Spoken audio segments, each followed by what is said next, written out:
வணக்கம் நண்பர்களே. தமிழ் ஏஐ சேனலில் உங்களை மறுபடியும் சந்திப்பதில் மிக்க மகிழ்ச்சி அடைகிறேன். நான் கோவிந்த்குமார். நான் ஒரு ஆராய்ச்சியாளர். சீபோர்ட் ஏஐ என்ற கம்பெனியில் சிஇஓவாக பணிபுரிகின்றேன். இந்த வீடியோக்களை எப்படி ஷேர் செய்கின்றோம் என்றால், இதில் நீங்கள் ஸ்கிரீனில் பார்ப்பது எழுத்துக்கள் எல்லாம் ஆங்கிலத்தில் இருக்கும். நான் பேசுவது தமிழில் இருக்கும். இதை ஏன் இப்படி செய்தோம் என்றால், உயர் தொழில்நுட்ப வார்த்தைகள், டெர்மினாலஜிஸ் என்று கூறுவோம் இல்லையா, அதை ஆங்கிலத்திலே இருந்தால் மிகச்சிறந்தது. எக்ஸ்பிளனேஷன்ஸ் மட்டும் நான் தமிழில் கொடுக்க போகின்றேன். இதைத்தான் நாங்கள் இந்த வீடியோக்களில் ஃபாலோ செய்கின்றோம். சரிங்களா? இப்போ பிக் டேட்டானா என்னன்னு பார்ப்போம். உங்ககிட்ட ஒரு ஸ்டூடெண்ட் டேட்டா பேஸ் இருக்குன்னு வச்சுக்கோங்களேன். நீங்கள் எல்லாருமே ஸ்கூலில் படிச்சிருப்பீங்க, இப்போ காலேஜில் இருக்கலாம், இப்போ ப்ரொஃபஷனல்ஸாகவும் இருக்கலாம். சரிங்களா? உங்கள் ஸ்கூலில் ஒரு கிளாஸில் 3 பேர் இருக்காங்கன்னு வச்சுக்கோங்களேன். 3 பேர், இங்கே ராஜ், ஆரிஃப், வித்யா அப்படின்னு 3 பேர் இருக்காங்க. அவங்களோட ரோல் நம்பர் இருக்குது, அவங்களோட ஏஜ் இருக்குது. இதை பார்த்தீங்கன்னா இதை என்ன இருக்குது? காலம்ஸு, ரோஸ் இல்லைங்களா? இந்த டேட்டாவை என்னால் ஈஸியாக ஸ்டோர் பண்ண முடியும். ஏன்னா இது ஸ்ட்ரக்சர்ட் டேட்டா. ஓகேங்களா? இதே நீங்கள் அன்ஸ்ட்ரக்சர்ட் டேட்டானா என்னன்னா, இப்போ நீங்கள் பார்த்துட்டு இருக்கீங்கல்ல, இது வீடியோஸ். இப்போ நீங்கள் ஏதாவது ஒரு பாட்டு உங்கள் பிளேயரில் போட்டு கேட்குறீங்கன்னு வச்சுக்கோங்களேன். ஒரு MP3 பிளேயரில் போட்டு கேட்குறீங்க, இல்லை உங்கள் மொபைல் ஃபோன்லேயே போட்டு கேட்குறீங்க. அதெல்லாம் பார்த்தீங்கன்னா MP3 ஃபைல்ஸ், ஆடியோஸ் இல்லைங்களா?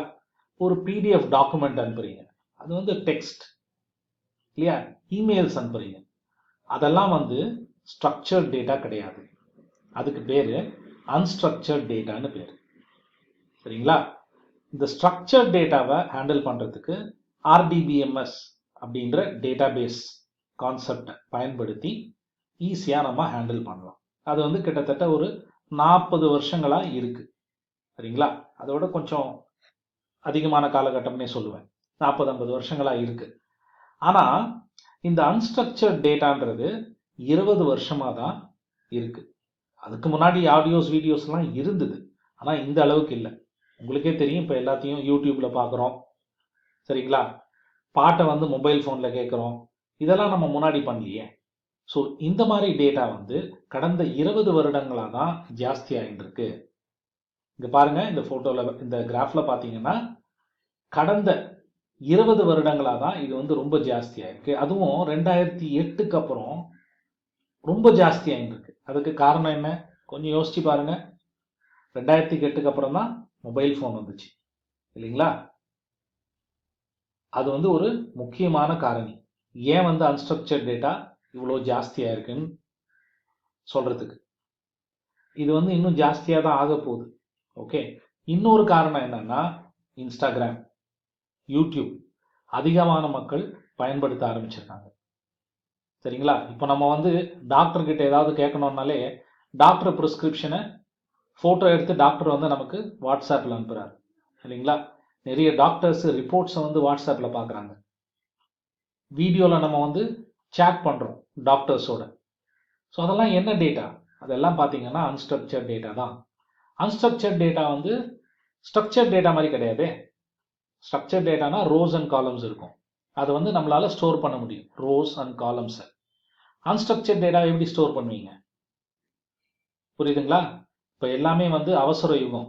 கிளிக் பண்ண உடனே வீடியோ பார்க்கணும், அப்படிலாம் நமக்கு கிட்டத்தட்ட கோபமே வந்துடுது இப்பெல்லாம். ஸோ அப்படி இருக்க தருவாயில் இதை எப்படி நீங்கள் மேனேஜ் பண்ணணும் அப்படின்னு பார்த்தீங்கன்னா, அதுக்கு பேர் தான் பிக் டேட்டா ஃப்ரேம் ஒர்க். சரிங்களா? பிக் டேட்டான்றது ஸ்ட்ரக்சர்ட், அன்ஸ்ட்ரக்சர்ட் டேட்டா ரெண்டும் சேர்ந்து தான் இருக்குது. ஆனால் அன்ஸ்ட்ரக்சர்ட் டேட்டா ஜாஸ்தி. இங்கே பாருங்கள், ஸ்ட்ரக்சர்ட் டேட்டா கம்மியாக தான் இருக்குது. இந்த அன்ஸ்ட்ரக்சர்ட் டேட்டா வளர்ந்துனே போயின்னு இருக்கு. ஓகே. ஸோ இதுக்காக 2000லேருந்து தான் இதை ஒரு சரியாக நிர்வகிக்கணும் அப்படின்ட்டு சில கம்பெனிஸ் தானாக முயன்று ஒரு ஃப்ரேம் ஒர்க்கை இன்ட்ரடியூஸ் பண்ணாங்க. அந்த ஃப்ரேம் ஒர்க் இப்போ வளர்ந்து இப்போ ஓரளவுக்கு ஸ்டெபிளைஸ் ஆகிருக்கு. சரிங்களா? இது எல்லாமே பிக் டேட்டா ஃப்ரேம் ஒர்க் கீழே வருது. அதாவது பேசிக்காக அன்ஸ்ட்ரக்சர்ட் டேட்டாவை ஹேண்டில் பண்ணுறது, ஃபோட்டோஸ், வீடியோஸ், ஆடியோ ஃபைல்ஸ், அதெல்லாம் கரெக்டாக மேனேஜ் பண்ணணும், கரெக்டாக ஸ்டோர் பண்ணணும், கரெக்டாக ரிட்ரைவ் பண்ணணும். சரிங்களா? இந்த பழைய விதமான ஆர்டிபிஎம்எஸ் ஸ்ட்ரக்சர் வந்து அதை வந்து அன்ஸ்ட்ரக்சர்ட் டேட்டாவை ஹேண்டில் பண்ண முடியாது.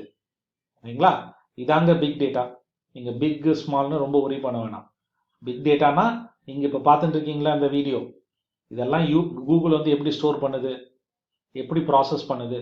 இல்லை ஒரு நீங்கள் வந்து உங்களோட ஏதாவது ஒரு படம் பார்க்குறீங்க சரிங்களா, இப்போ ஓடிடி பிளாட்ஃபார்மில், சரியா, அது சன் டிவியாக இருக்கலாம், நெட்ஃப்ளிக்ஸாக இருக்கலாம், அமேசானாக இருக்கலாம், ஜியாக இருக்கலாம், எது வேணா இருந்துட்டு போகட்டும். அதெல்லாம் என்ன டேட்டா? எல்லாமே அன்ஸ்ட்ரக்சர்ட் டேட்டா தான். ஓகேங்களா? நமக்கு வந்து அந்த வீடியோலாம் ஃபாஸ்ட்டாக வரணும் இல்லைங்களா, அப்போ தான் நமக்கு வந்து இன்ட்ரெஸ்டிங்காக இருக்கும். ஸோ அதெல்லாம் எப்படி மேனேஜ் பண்ணுறதுன்னு கேட்டிங்கன்னா அதுக்கு பேர் தான் பிக் டேட்டா ஃப்ரேம் ஒர்க். சரிங்களா? உங்களை இன்னொரு வீடியோவில் நான் சந்திக்கிறேன். நன்றி, வணக்கம்.